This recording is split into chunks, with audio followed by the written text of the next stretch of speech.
África antes do Brasil. As origens ancestrais do corpo como arma.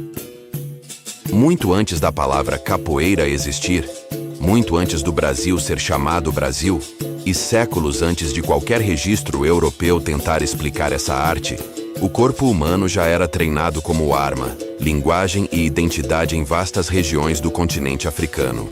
Para compreender verdadeiramente a origem da capoeira, é necessário romper com a narrativa simplista de que ela nasceu no Brasil e retornar ao seu ponto inicial.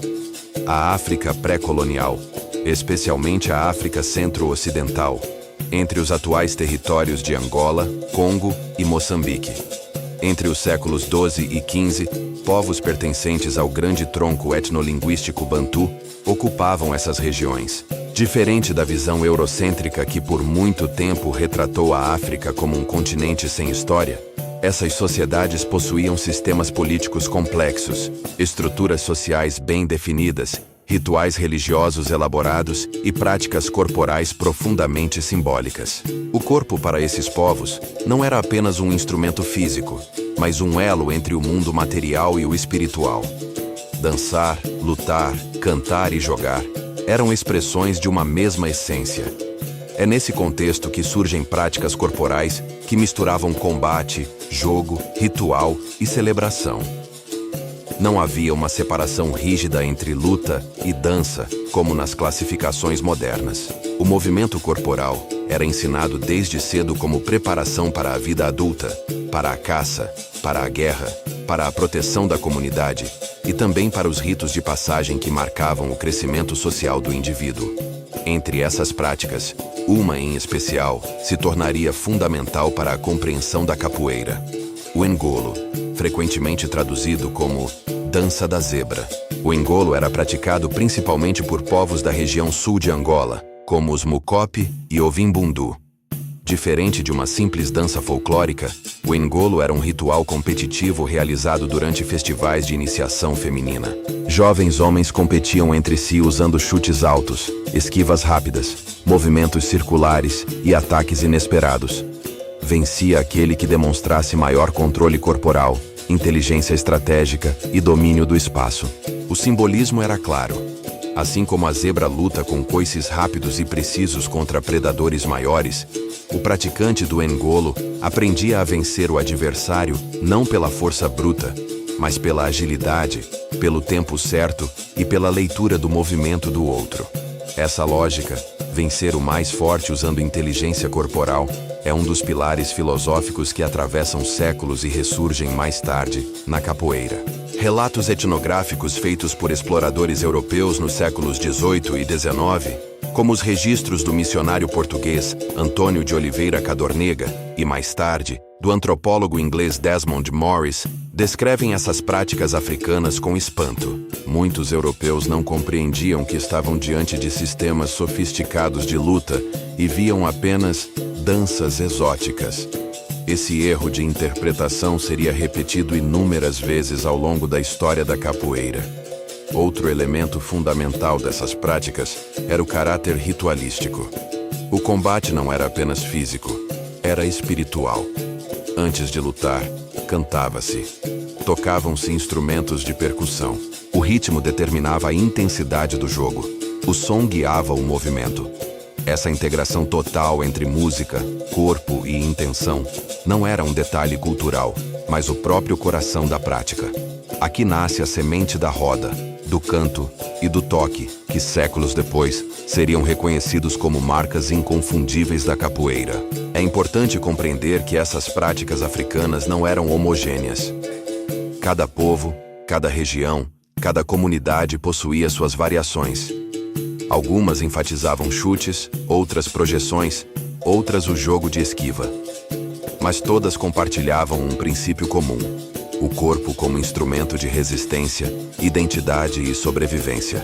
Quando os portugueses iniciaram o tráfico transatlântico de africanos escravizados no século XV, especialmente após 1444, essas práticas corporais atravessaram o oceano não como registros escritos, mas como memória viva. Diferente das tradições europeias, que dependiam fortemente de manuais e tratados, O conhecimento africano era transmitido pelo corpo, pela oralidade e pela observação. Cada gesto carregava história. Cada movimento era um arquivo vivo. Entre os séculos XVI e XIX, milhões de africanos foram arrancados de suas terras e trazidos à força para o continente americano. O Brasil se tornaria o maior destino desse tráfico, recebendo cerca de 40% de todos os africanos escravizados do Atlântico. Vieram homens, mulheres e crianças de diferentes etnias, línguas e culturas. Mas, apesar da violência extrema, algo não pôde ser arrancado: a memória corporal. Nos porões dos navios negreiros, nas senzalas, nos engenhos e nas cidades coloniais, essas práticas começaram a se transformar. O que antes era ritual, jogo e preparação social, agora se tornava ferramenta de sobrevivência. Os movimentos precisavam ser adaptados. A luta precisava ser disfarçada. O combate precisava parecer dança. A arte precisava se esconder para não ser destruída. Esse processo de transformação não apagou a origem africana, pelo contrário, fortaleceu-a. Cada esquiva baixa, cada giro próximo ao chão, cada ataque inesperado carregava a lógica do engolo e de outras práticas ancestrais. O corpo continuava falando a língua da resistência. Assim, quando falamos da capoeira, não estamos falando de uma invenção isolada ou espontânea ocorrida no Brasil. Estamos falando de um processo histórico contínuo, que começa na África pré-colonial, atravessa o trauma da escravidão e se reinventa em solo brasileiro. A capoeira é filha direta da diáspora africana. Ela nasce da dor, mas também da inteligência cultural de povos que se recusaram a desaparecer. Este é apenas o início da história. Veremos como essa herança africana encontrou o ambiente brutal do Brasil colonial, como foi moldada pela opressão, transformada em arma de fuga, guerra e sobrevivência, até se tornar uma das mais poderosas expressões culturais e marciais do mundo. A capoeira começa na África. O Brasil foi o campo onde ela aprendeu a lutar pela própria existência. O tráfico atlântico, a escravidão e o nascimento da capoeira no Brasil colonial. Quando os primeiros africanos escravizados desembarcaram em território brasileiro no início do século XVI, não chegaram apenas corpos destinados ao trabalho forçado.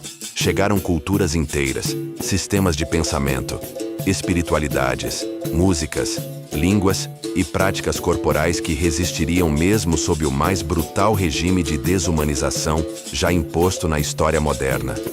O Brasil colonial se tornaria o maior palco dessa tragédia. E, paradoxalmente, o berço onde a capoeira começaria a tomar forma. Entre 1500 e 1850, estima-se que mais de 4,8 milhões de africanos foram trazidos à força para o Brasil. Vieram principalmente das regiões da África Centro-Ocidental e da Costa da Mina, com destaque para Angola, Congo, Moçambique, Benin e Nigéria. Os portos de Salvador, Recife e Rio de Janeiro tornaram-se pontos centrais dessa engrenagem de dor. O tráfico não apenas fragmentava famílias, como misturava etnias inimigas, línguas diferentes e tradições distintas. Uma estratégia deliberada para impedir rebeliões organizadas. No entanto, o que os colonizadores não previram foi que essa mistura forçada criaria algo novo. Nos engenhos de açúcar do Nordeste, nas minas de ouro de Minas Gerais e nas cidades portuárias, africanos de diferentes origens começaram a compartilhar práticas corporais, músicas e formas de resistência. Foi nesse caldeirão cultural que as sementes africanas começaram a se reorganizar, dando origem ao que mais tarde seria reconhecido como capoeira. A vida no Brasil colonial era marcada por violência constante. Castigos físicos, jornadas exaustivas, fome e vigilância armada faziam parte da rotina dos escravizados. Qualquer forma explícita de treinamento de luta era severamente punida. Isso forçou uma adaptação crucial. A luta precisava se disfarçar. Movimentos de ataque passaram a ser executados de forma fluida, rítmica, próxima ao chão. O combate passou a parecer dança. O treinamento passou a acontecer sob o pretexto de brincadeira. Nas senzalas e nos poucos momentos de descanso, africanos e seus descendentes praticavam movimentos corporais ao som de palmas, cantos e instrumentos improvisados. Esses encontros não eram apenas lazer. Eram aulas silenciosas de sobrevivência. Cada esquiva ensinava como evitar o chicote. Cada rasteira ensinava como derrubar um opressor armado. Cada giro treinava o corpo para reagir sem pensar. É nesse período que começa a surgir o conceito do jogo. Diferente de uma luta direta, o jogo permitia enganar o observador externo. Para o senhor de engenho, parecia dança. Para o capataz, parecia festa.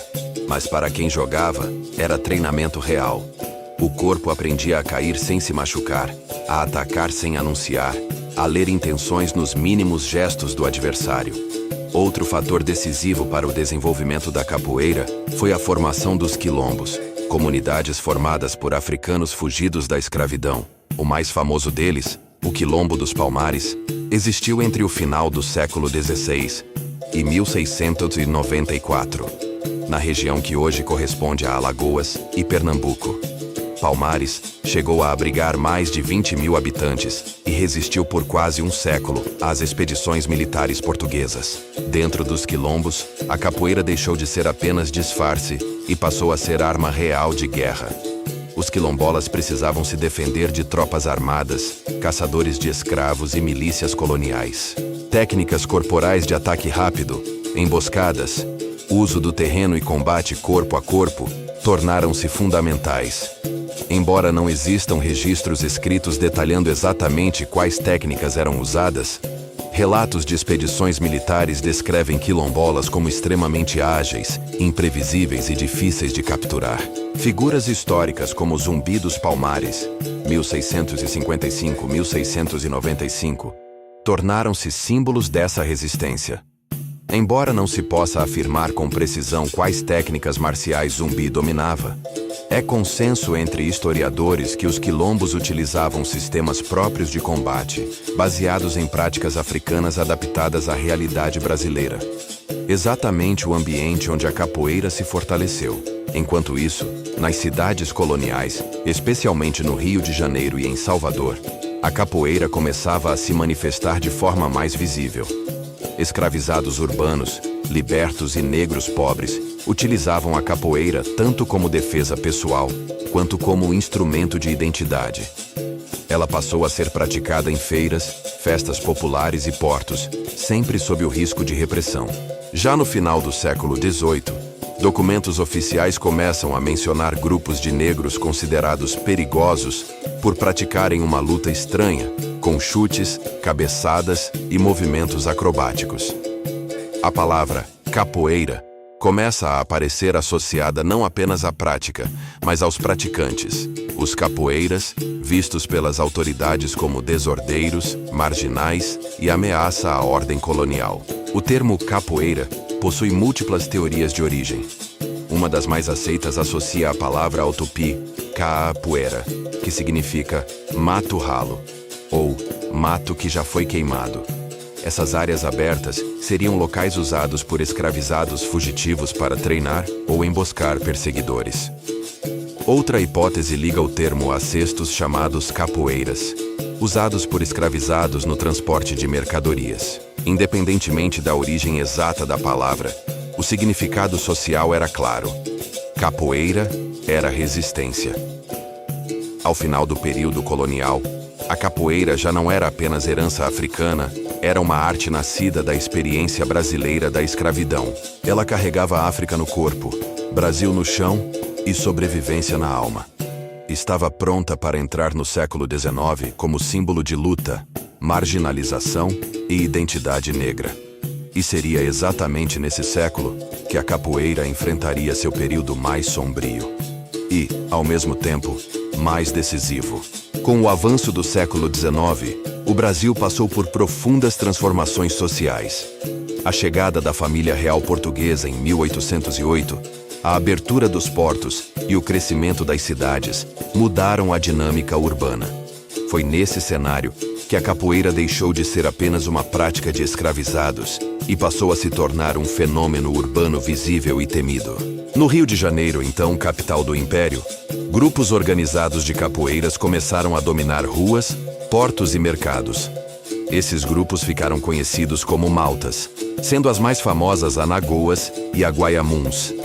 Cada malta controlava territórios específicos e possuía códigos próprios, símbolos, cores e líderes reconhecidos. Os capoeiras eram contratados como seguranças, cobradores, agitadores políticos e até como força de intimidação durante eleições. Sua habilidade corporal, aliada ao uso de facas, navalhas e porretes, tornava-os extremamente perigosos para a ordem pública. As autoridades passaram a enxergar a capoeira não como cultura, mas como crime. Em 1890, logo após a proclamação da República, o Código Penal da República dos Estados Unidos do Brasil criminalizou oficialmente a capoeira. O artigo 402 previa prisão, deportação e trabalhos forçados para quem fosse pego em exercícios de agilidade e destreza corporal, conhecidos como capoeiragem. A partir daí, praticar capoeira tornou-se um ato de resistência ainda mais arriscado. Entre o final do século XIX e início do século XX, a capoeira sobreviveu na clandestinidade. Seus praticantes eram perseguidos, presos e muitas vezes enviados para colônias penais, como a temida ilha de Fernando de Noronha. Mesmo assim, a capoeira não desapareceu. Ela se adaptou novamente. Os treinos passaram a ocorrer em locais escondidos, quintais, terreiros e fundos de cortiços. O jogo tornou-se mais simbólico, mais musical, mais disfarçado. A roda passou a ser protegida pelo canto, pelo ritmo e pela malícia. Nesse período, a capoeira começou a incorporar com mais força elementos religiosos afro-brasileiros, especialmente do candomblé. O corpo que jogava capoeira era o mesmo que dançava para os orixás. Movimento, música e espiritualidade tornaram-se inseparáveis. A grande virada histórica acontece na década de 1930, em Salvador, com Manoel dos Reis Machado, 1900-1974, conhecido como Mestre Bimba. Filho de um batuqueiro, Bimba acreditava que a capoeira havia se tornado excessivamente folclórica e precisava recuperar sua eficiência marcial. Em 1932, ele criou a Capoeira Regional Baiana, estruturando sequências de golpes, metodologias de ensino, exames e graduações. Introduziu uniformes brancos, disciplina rígida e apresentações públicas controladas. Em 1937, Mestre Bimba conseguiu algo impensável até então: o reconhecimento oficial da capoeira. Sua academia foi registrada legalmente e a capoeira deixou de ser crime pela primeira vez na história brasileira. Enquanto Bimba modernizava, outro mestre lutava pela preservação das raízes. Vicente Ferreira Pastinha, 1889-1981, o mestre Pastinha. Defensor da capoeira Angola, Pastinha via a capoeira como filosofia, ancestralidade e arte. Em 1941, fundou o Centro Esportivo de Capoeira Angola, enfatizando o jogo baixo, a malícia, a ritualização e o respeito à tradição africana. Para Pastinha, a capoeira não era apenas luta, mas educação moral, cultural e espiritual. A coexistência entre regional e Angola criou uma tensão produtiva que moldou a capoeira moderna. Durante o governo de Getúlio Vargas, 1930-1945, a capoeira passou a ser usada como símbolo da identidade nacional brasileira. Apresentações folclóricas foram incentivadas e a capoeira começou a aparecer em eventos oficiais e turísticos. No pós-guerra, a migração interna levou mestres baianos para Rio de Janeiro, São Paulo e outros estados, espalhando o estilo pelo país. A capoeira começou a se diversificar, surgindo novos grupos, metodologias e interpretações. A partir da década de 1970, a capoeira ultrapassou fronteiras. Mestres como Mestre Acordeon, Mestre Gelon Vieira e Mestre João Grande levaram a capoeira para os Estados Unidos e Europa. Nos anos 1980 e 1990, a capoeira se espalhou pela França, Alemanha, Inglaterra, Japão e África. Ela passou a ser vista como arte marcial, dança, expressão cultural e instrumento educacional. Hoje, a capoeira vive múltiplas realidades. Em alguns contextos, é esporte competitivo. Em outros, prática cultural, ferramenta social ou expressão artística. Grupos modernos incorporaram acrobacias, elementos cênicos e treinos físicos intensos. Ao mesmo tempo, cresce o movimento de resgate histórico, valorizando Angola, oralidade e ancestralidade africana. Em 2014, a Unesco reconheceu a capoeira como Patrimônio Cultural e Material da Humanidade. Um reconhecimento tardio, mas histórico, para uma arte que nasceu perseguida, criminalizada e marginalizada. Hoje, a capoeira é praticada em mais de 160 países. Ela carrega a memória da escravidão, da resistência e da reinvenção cultural brasileira. Cada roda é um elo vivo entre passado e presente. A capoeira não pertence apenas ao Brasil. Ela pertence à história da humanidade. Esta história chega ao fim, mas outras permanecem ocultas. Enquanto houver histórias esquecidas, estilos perdidos e lendas soterradas pelo tempo, o Origens Marciais continuará revelando.